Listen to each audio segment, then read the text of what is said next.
Hello student, तो आज हम लोग इस वीडियो में 10th class chemistry chapter 4 carbon तथा इसके यौगिक के दीर्घोत्तरीय प्रश्नों को सॉल्व करने वाले हैं। तो जो लोग भी हमारे इस यूट्यूब चैनल पे नए आए हैं वो प्लीज़ चैनल को सब्सक्राइब और वीडियो को लाइक ज़रूर करें। चलते हैं हम लोग क्वेश्चन के होते हैं। पहला क्वेश्चन है कार्बनिक रसायन क्या है, जीवन शक्ति का सिद्धांत क्या है, इस सिद्धांत का अंत कैसे हुआ। इसका आंसर हो जाएगा कि कार्बनिक रसायन वस्तुतः हाइड्रोकार्बन और उनके व्युत्पन्नों का रसायन है। जीवन शक्ति का सिद्धांत यह है कि कार्बनिक यौगिक सिर्फ सजीव स्रोत से ही प्राप्त किए जा सकते हैं तथा उन्हें प्रयोगशाला में तैयार करना संभव नहीं है। इस सिद्धांत का अंत तब हुआ जब बोहलर ने प्रयोगशाला में यूरिया का संश्लेषण अमोनिया साइनेट को गर्म करके किया। फिर यहाँ पे दूसरा नंबर क्वेश्चन है कि कार्बनिक यौगिक के स्रोत एवं महत्व का उल्लेख करें। तो इसका आंसर हो जाएगा यहाँ पे कार्बनिक यौगिकों के स्रोत मुख्य रूप से पेट्रोलियम, कोयला एवं पेड़ पौधे होते हैं। तो इसका महत्व का उल्लेख करना है। तो यहाँ पे इसका हो जाएगा कि कार्बनिक यौगिक का हमारे दैनिक जीवन में काफ़ी महत्व है। सुबह से शाम तक हम जिन वस्तुओं का इस्तेमाल करते हैं वे सभी कार्बनिक यौगिक के बने होते हैं।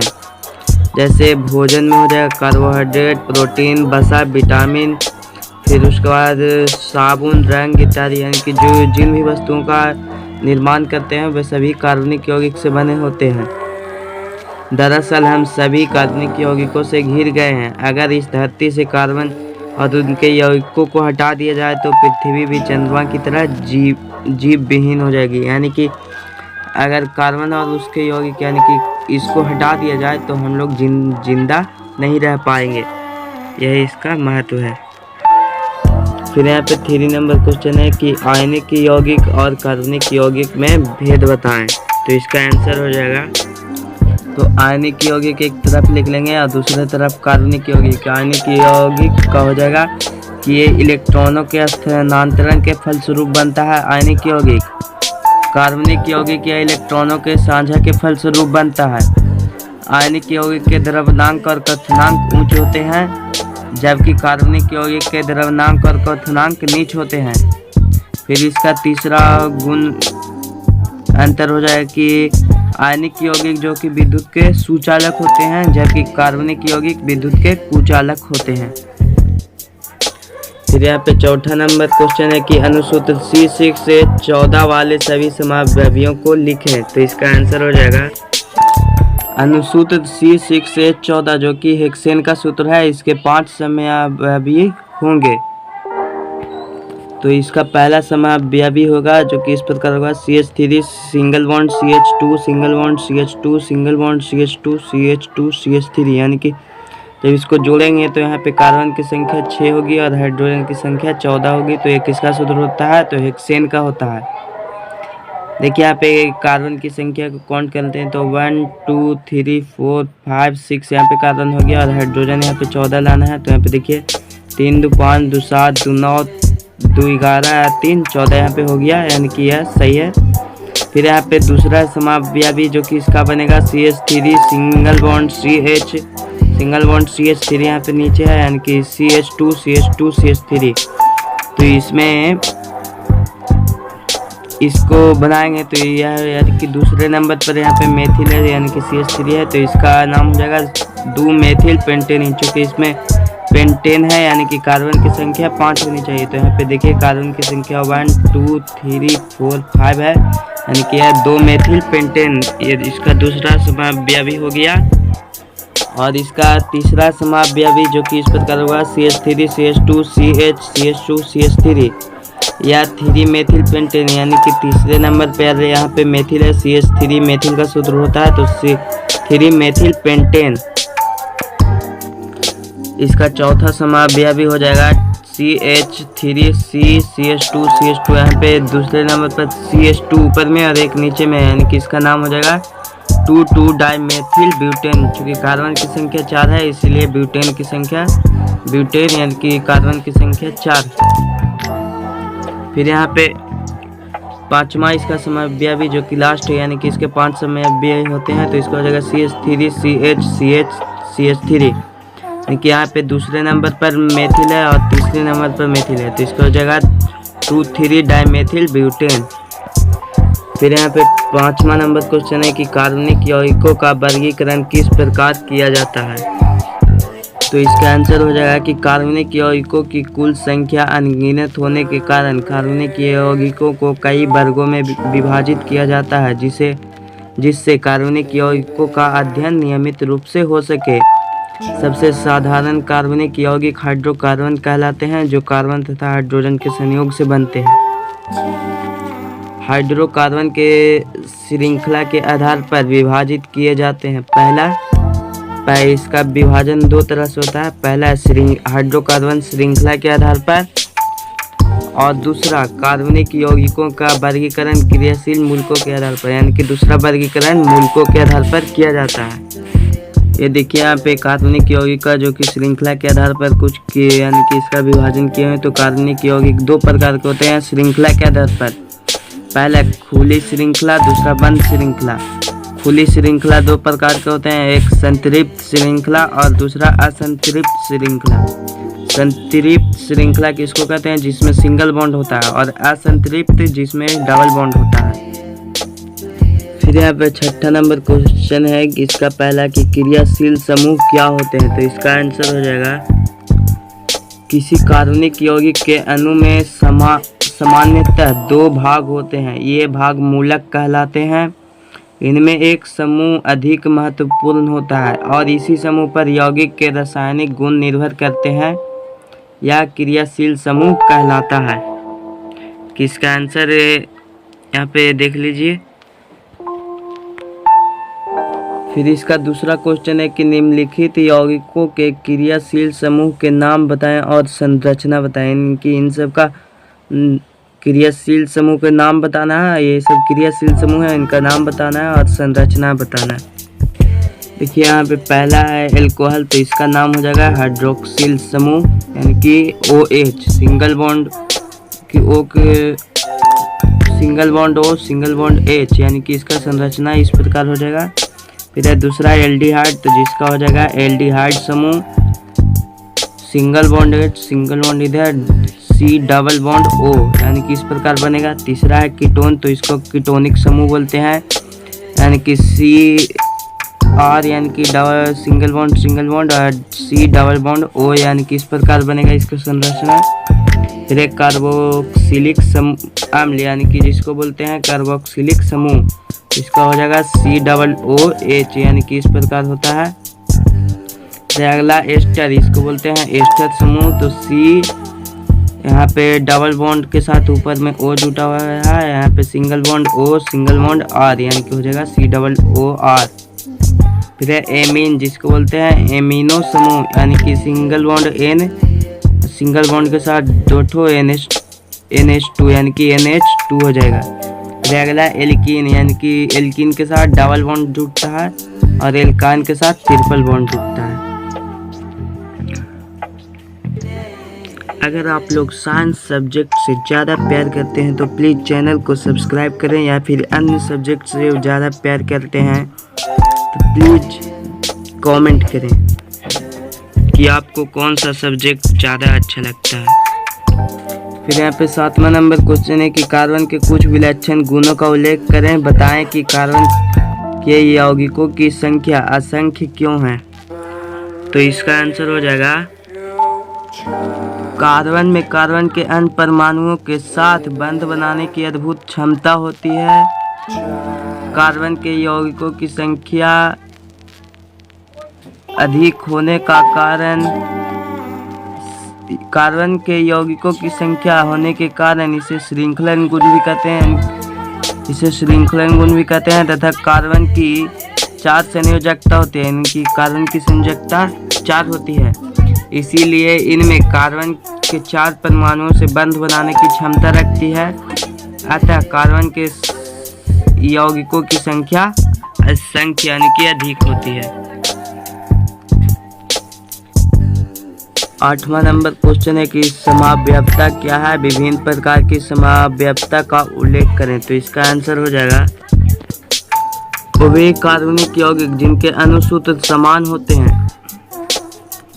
वे कार्बनिक यौगिक जिनके अणुसूत्र समान होते हैं किंतु भौतिक व रासायनिक गुण भिन्न भिन्न होते हैं, ऐसी घटना समाव्ययता कहलाती है। समाव्ययता जो कि दो प्रकार के होते हैं, पहला संरचनात्मक समाव्ययता और दूसरा त्रिविमीय समाव्ययता। संरचनात्मक समाव्ययता 3 प्रकार के होते हैं, पहला श्रृंखला समाव्ययता, दूसरा स्थान समाव्ययता, तीसरा क्रियाशील समाव्ययता। और त्रिविम समाव्ययता भी 2 प्रकार के होते हैं, पहला ज्यामितीय समाव्ययता, दूसरा प्रकाशिक समाव्ययता।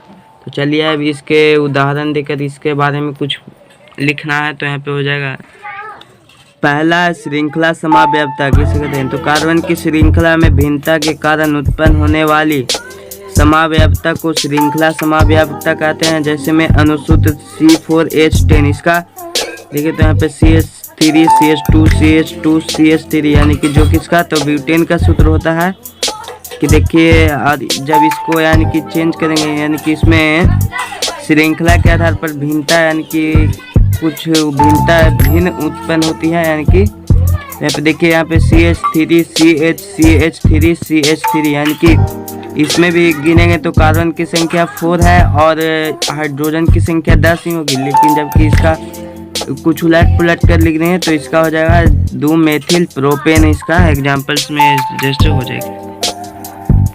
फिर दूसरा है स्थान समाव्ययता। तो क्रियाशील समूह के स्थान में भिन्नता के कारण उत्पन्न होने वाली समाव्ययता को स्थान समाव्ययता कहते हैं। जैसे अणुसूत्र C3H8O यानी कि CH3 CH2 CH2OH यानी कि कार्बन की संख्या 3 है, 1 2 3 और इसमें हाइड्रोजन 8 है। यहाँ पे देखिए 3 2 5 2 7 1 8 हाइड्रोजन है। तो ये किसका सूत्र होता है, प्रोपेनॉल का। जब इसके स्थान में चेंजिंग करेंगे तो इसको हो जाएगा CH3 CH3 यानी कि यहाँ पे दूसरे नंबर पर CH3 यानी कि लटका है मेथिल, तो इसका नाम हो जाएगा 2 प्रोपेनॉल।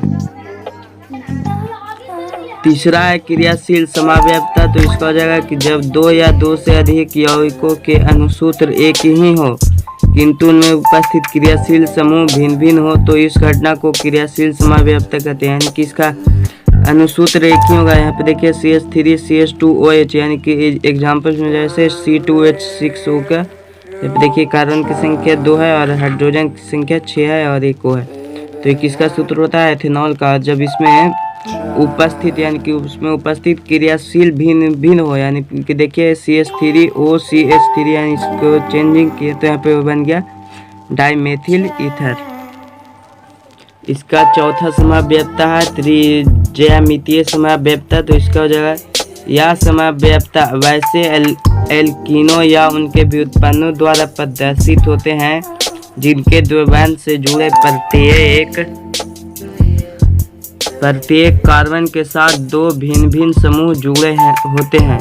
इसमें यहाँ पे देखिए cis2 ब्यूटीन और ये trans2 ब्यूटीन, जिसका कि इसके नीचे दोनों तरफ CH3 है, जबकि इसमें ये एक ऊपर चल गया इधर से CH3 तो यह बन गया trans2 ब्यूटीन, जबकि दोनों में नीचे था तो यह cis2 ब्यूटीन था। ये 5वां और लास्ट समाव्ययता है प्रकाशिक समाव्ययता। तो इसका हो जाएगा कि एक कार्बन परमाणु से 4 भिन्न परमाणु या समूह जुड़े हो तो ऐसे कार्बनिक यौगिकों के 2 प्रकाशिक समावयवी होंगे। दोनों समावयवी एक दूसरे के दर्पण प्रतिबिंब होते हैं। इसका एग्जाम्पल्स में देखिए, यानी कि इसको जब दर्पण में देखेंगे शीशे में तो इसका जो कि संरचना कुछ ये ऐसा है, तो इसका जब देखेंगे यानी कि शीशे में तो इसका संरचना इस प्रकार बनेगा। देखिए 4 ये कार्बन है जो कि 4 परमाणु से जुड़ा होता है। देखिए 1 2 3 4 यानी कि 4 कार्बन परमाणु से जुड़ा होता है। 9वां नंबर क्वेश्चन है कि एथिल एल्कोहल का संरचना सूत्र लिखकर IUPAC पत्ती में इनका नाम बताएं। इसके बनाने की एक विधि बताएं। इसके 4 प्रमुख गुणों का उल्लेख करें। इनकी इसका 4 गुण लिखना है। इसका संरचना सूत्र लिखना है। तो यहाँ पे इसका संरचना सूत्र CH3CH2OH हो जाएगा। इसका नाम जो कि एथिल एल्कोहल यानी कि जिसको एथेनॉल का IUPAC नाम, इसका एथेनॉल हो जाएगा। इसको किस प्रकार बनाया जाता है, यहाँ पे एक विधि का उल्लेख करना है। तो व्यापारिक विधि में एल्कोहल को चीनी या स्टार्च के किण्वन द्वारा प्राप्त किया जाता है। इसमें यहाँ पे इसका समीकरण दे देंगे कि C12H22O11 यहाँ पे चीनी का सूत्र है। यहाँ पे H2O यानी कि जल के साथ यहाँ पे करेगा इन्वेस्टर यानी कि इस्ट से, तो C6H12O6 ग्लूकोज तथा C6H12O6 फ्रक्टोस बनाएगा। और उसके बाद यह पुनः C6H12O6 जाइमेट्स यानी कि किस में पाया जाता है, तो कि ईस्ट में पाया जाता है। तो यहाँ पे जब ये इसके साथ यहाँ पे करेगा विक्रिया, तो यहाँ पे C2H5OH प्लस CO2 यानी कि कार्बन डाइऑक्साइड, तो यहाँ पे एथेनॉल जो कि प्राप्त होगा चीनी के या स्टार्च के किण्वन द्वारा प्राप्त होता है। अब इसका गुण लिखना है। यहाँ पे इसके गुण में हो जाएगा कि यह रंगहीन एवं वाष्पशील द्रव्य है।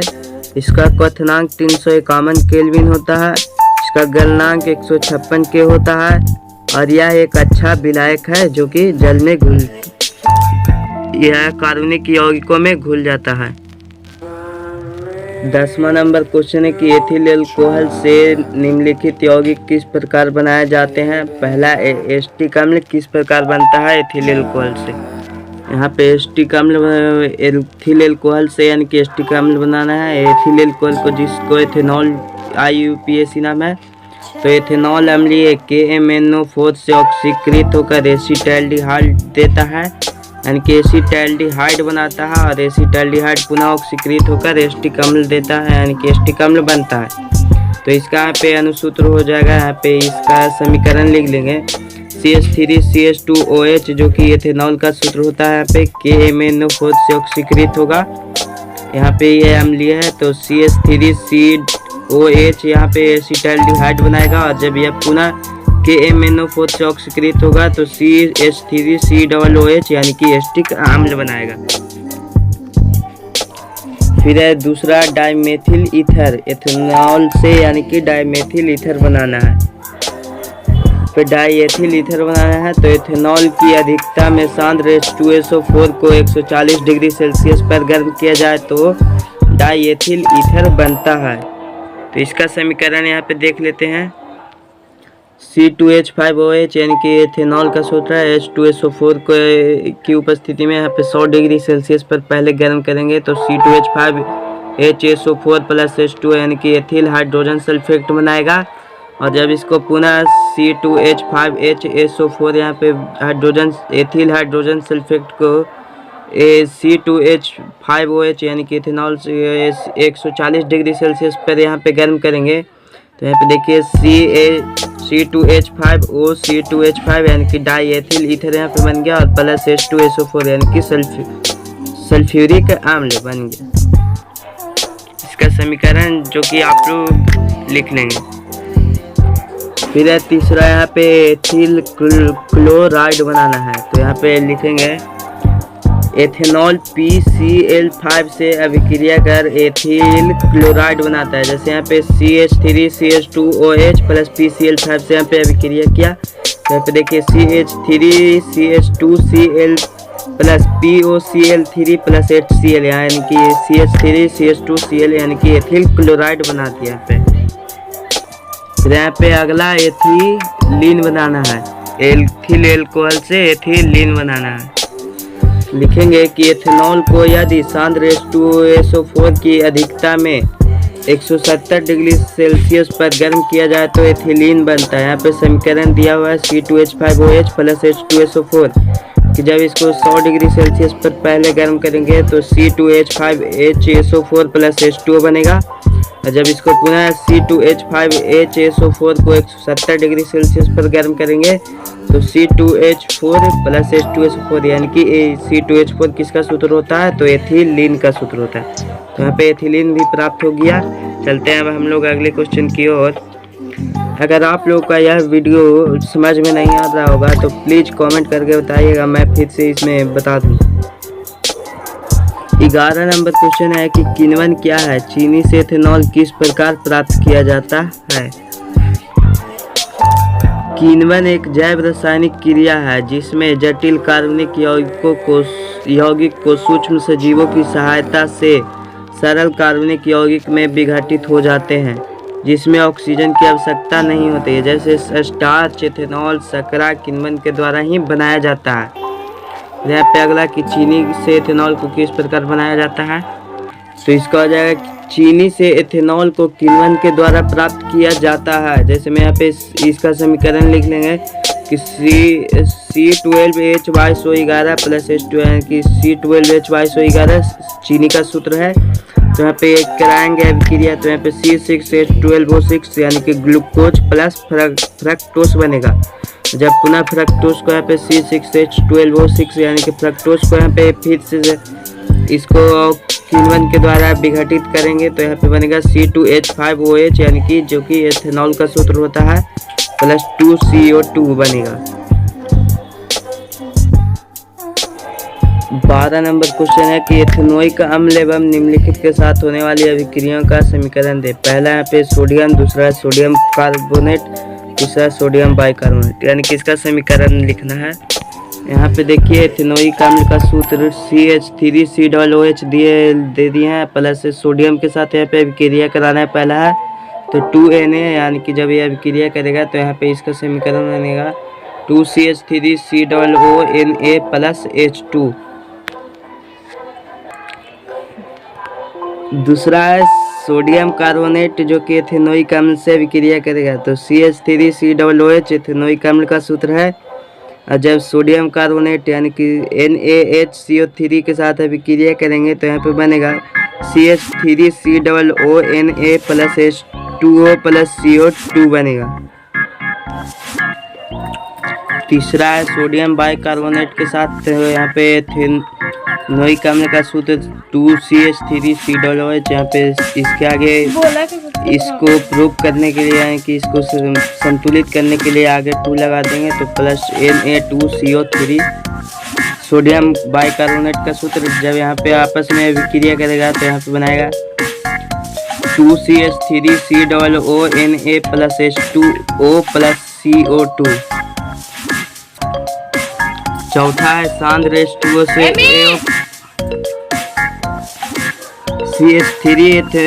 CH3COOH एथेनोइक अम्ल जो कि C2H5OH यानी कि एथिल अल्कोहल से अभिक्रिया करेगा सांद्र H2SO4 की उपस्थिति में। यहाँ पे CH3COOC2H5 प्लस H2O बनाएगा। इसका समीकरण इस प्रकार हो जाएगा। 13 नंबर क्वेश्चन है कि निम्नलिखित पर नोट लिखे। पहला है एस्टिकरण पर, दूसरा है हैलोजन पर। तो यहाँ पे देखिए नोट लिखे, देखिए यहाँ पे एस्टिकरण पर नोट लिखा गया है। तो यहाँ पे लिखेंगे कि सांद्र H2SO4 की उपस्थिति में एस्टिक अम्ल को एथिल अल्कोहल के साथ गर्म करने पर एथिल एसीटेट बनता है जो एक एस्टर श्रेणी का यौगिक है। एस्टर बनने की इस क्रिया को एस्टिकरण कहते हैं। इसका हो गया। दूसरा है हैलोजनीकरण पर नोट लिखना। तो लिखेंगे कि विसरित सूर्य के प्रकाश की उपस्थिति में एल्केन की अभिक्रिया क्लोरीन के साथ होने पर एल्केन के सभी हाइड्रोजन परमाणु बारी बारी से क्लोरीन परमाणु द्वारा प्रतिस्थापित हो जाते हैं तथा HCl का निर्माण होता है। ये सभी एल्कीन है और ये सभी Cl2 यानी कि क्लोरीन के साथ अभिक्रिया करके यहाँ पे एक एक करके सभी प्रतिस्थापित हो जा रहे हैं तथा HCl का निर्माण कर रहे हैं। यहाँ पे यही लिखे थे हम लोग, यही परिभाषा था हैलोजनीकरण का। तो हो गया। देखिए यहाँ पे लास्ट में HCl का निर्माण हो रहा है, तो आप लोग समझ ही गए होंगे। चलते हैं हम अगले क्वेश्चन की ओर। 14 नंबर क्वेश्चन है क्या होता है जब एल्युमिनियम कार्बाइड पर जल की अभिक्रिया कराई जाती है। तो यहाँ पे इन चारों का आंसर देखते हैं। यहाँ पे लिखेंगे कि एल्युमिनियम कार्बाइड पर जल की अभिक्रिया कराने पर मेथेन गैस निकलता है, कि मेथेन गैस बनता है। आप लोग इसका समीकरण लिखना चाहेंगे तो लिख लेंगे। देखिए यहाँ पे इसका समीकरण दिया हुआ है Al4C3 plus 12H2O arrow 3CH4 यहाँ पे मीथेन गैस बन रहा है। यहाँ पे देख लीजिए इस समीकरण है। दूसरा है कैल्शियम कार्बाइड पर जल की अभिक्रिया कराई जाती है, यानी कैल्शियम कार्बाइड से जब जल की तो लिखेंगे कि कैल्शियम कार्बाइड कार्बन के साथ अभिक्रिया करके कैल्शियम कार्बाइड बनाता है तथा कैल्शियम ऑक्साइड कार्बन के साथ अभिक्रिया करके कैल्शियम ऑक्साइड बनाता है और पुनः कैल्शियम ऑक्साइड जल से अभिक्रिया कर एसिटिलीन बनाता है। ये देखिए यहाँ पे इसका समीकरण CaO यानी कि कॉपर कैल्शियम ऑक्साइड जो कि कार्बन के साथ अभिक्रिया करके यहाँ पे देखिए कैल्शियम कार्बाइड बना रहा है और यह पुनः ऑक्सीकृत होकर यहाँ पे एसिटिलीन बना रहा है। तीसरा है बेंजीन की अभिक्रिया सांद्र H2SO4 की उपस्थिति में HNO3 के साथ कराई जाती है। यहाँ पे लिखेंगे कि सांद्र सल्फ्यूरिक अम्ल की उपस्थिति में बेंजीन नाइट्रिक अम्ल से अभिक्रिया कर नाइट्रोबेंजीन बनाता है। तो यहाँ पे इसका समीकरण दिया हुआ है। यहाँ पे C6H6 होता है बेंजीन का सूत्र। तो यहाँ पे इसका संरचना पढ़ दिया और HNO3 से अभिक्रिया कर रहा है H2SO4 की उपस्थिति में। तो यहाँ पे देखिए नाइट्रोबेंजीन प्लस H2 यानी कि जल बना रहा है कि नाइट्रोबेंजीन प्लस जल। इसका चौथा क्वेश्चन है कि बेंजीन की अभिक्रिया Fe की उपस्थिति में Cl2 से कराई जाती है। तो इसका यहाँ पे आंसर हो जाएगा। यहाँ पे देखिए लोहा की उपस्थिति में यानी कि Fe की उपस्थिति में बेंजीन क्लोरीन से अभिक्रिया कर क्लोरोबेंजीन बनाता है। तो इसका भी समीकरण लिखना चाहेंगे तो लिख लेंगे। यहाँ पे देखिए बेंजीन इकाई संरचना बना दी है प्लस Cl2 यानी क्लोरीन से अभिक्रिया कर रहा है Fe की उपस्थिति यानी कि लोहा की उपस्थिति में। यहाँ पे देखिए क्लोरोबेंजीन प्लस हाइड्रोक्लोरीन बना रहा है HCl। 15 नंबर क्वेश्चन है साबुन और अपमार्जक में भी भेद करें। तो इसका आंसर हो एक तरफ साबुन और एक तरफ अपमार्जक का लिखेंगे। तो साबुन है जो कि लंबी श्रृंखला वाले वसा अम्ल के सोडियम लवण होते हैं, जबकि अपमार्जक उच्च एल्कोहल के हाइड्रोजन सल्फेट व्युत्पन्न के सोडियम लवण होते हैं। दूसरा साबुन का अंतर हो जाएगा कि खारे जल में इनकी कार्य क्षमता घट जाती है, अर्थात यह खारे जल के साथ आसानी से यानी कि झाग यानी कि फेन नहीं बनाता है, जबकि अपमार्जक है जो कि खारे जल के साथ इसकी कार्य क्षमता कायम रहती है, यानी कि यह खारे जल के साथ आसानी से झाग बनाते हैं, यानी कि कहेंगे तो ये खारे जल के साथ भी जल्दी ही फेन बना लेगा। 16 नंबर क्वेश्चन है एल्कोहल क्या है या कैसे प्राप्त होता है, उदाहरण दे, इसके प्रमुख गुणों को लिखें। तो इसका आंसर हो जाएगा कि एल्कोहल कार्बन हाइड्रोजन एवं ऑक्सीजन से बनने वाला एक कार्बनिक यौगिक है। इसे ईस्ट की उपस्थिति में ग्लूकोज या फ्रक्टोज के फलस्वरूप प्राप्त किया जाता है। किस प्रकार बनता है, तो यहाँ पे इसका समीकरण दिया हुआ है, वो आप लोग इसमें से देखकर लिख लेंगे। और इसका उदाहरण हो जाएगा methyl alcohol, ethyl alcohol, propyl alcohol, butyl alcohol इत्यादि। इसका गुण हो जाएगा कि यह जल में अम्लीय यानी कि जल में नहीं घुलता है। एल्कोहल कार्बनिक विलायकों में घुल जाता है यानी कि कार्बनिक विलायकों में घुल जाता है। ये एल्कोहल यानी कि विषैला होता है और यह कार्बनिक विलायकों में विल्य होते हैं यानी कि कार्बनिक विलायकों में घुल जाते हैं। लिखेंगे कि यह यानी कि रंग इसका यह द्रव्यशील तथा रंगहीन होता है। 17 नंबर क्वेश्चन है साबुनीकरण प्रक्रिया क्या है, अपमार्जकों ने साबुन का स्थान क्यों ले लिया है। वनस्पति तेल एवं वसा का छात द्वारा जल अपघटन की क्रिया के फलस्वरूप साबुन तथा ग्लिसरॉल का बनना साबुनीकरण कहलाता है। एवं है कि अपमार्जकों ने साबुन का स्थान क्यों ले लिया है, तो इसका हो जाएगा कि अपमार्जक की रासायनिक प्रकृति साबुन से भिन्न होती है। यह सफाई के लिए साबुन से अच्छा पदार्थ है। यह शीघ्र ही घुल जाता है तथा कठोर जल के साथ अविलेय कैल्शियम अथवा मैग्नीशियम नहीं बनाता है। अतः कठोर जल के साथ भी यह खूब झाग देता है। इसी कारण अपमार्जकों ने साबुन का स्थान ले लिया, यानी कि अपमार्जक जिसको सरफ बोलते हैं और ये झाग यानी कि फेन यानी कि यह सरफ यानी कि जो खरे जल के साथ है यानी कि यह पूरा फेन बनाता है खरे जल के साथ भी, इसीलिए यानी कि सरफ है जो साबुन का स्थान ले लिया है। 18 नंबर क्वेश्चन है कि कार्बनिक यौगिकों में होने वाली एस्टीकरण तथा सबूनीकरण अभिक्रियाओं में विभेद करें। तो इसका आंसर हो जाएगा, लिखेंगे कि कार्बनिक यौगिकों में होने वाली एस्टीकरण तथा सबूनीकरण अभिक्रियाओं में अंतर इस प्रकार है। एस्टीकरण सांद्र H2SO4 की उपस्थिति में एस्टिक अम्ल को एथिल अल्कोहल के साथ गर्म करने पर एथिल एसीटेट बनता है, जो एक एस्टर श्रेणी का यौगिक है। जबकि साबुनीकरण तो वनस्पति तेल एवं वसा का क्षार द्वारा जल अपघटन की क्रिया के फलस्वरूप साबुन तथा ग्लिसरॉल का बनना साबुनीकरण कहलाता है। अगर आप लोग को यह वीडियो अच्छा लगा हो तो प्लीज़ चैनल को सब्सक्राइब, वीडियो को लाइक और ज़्यादा से ज़्यादा शेयर करें, कमेंट करें। अगर आप लोग साइंस सब्जेक्ट से ज़्यादा प्यार करते हैं तो प्लीज़ चैनल को सब्सक्राइब और शेयर करें।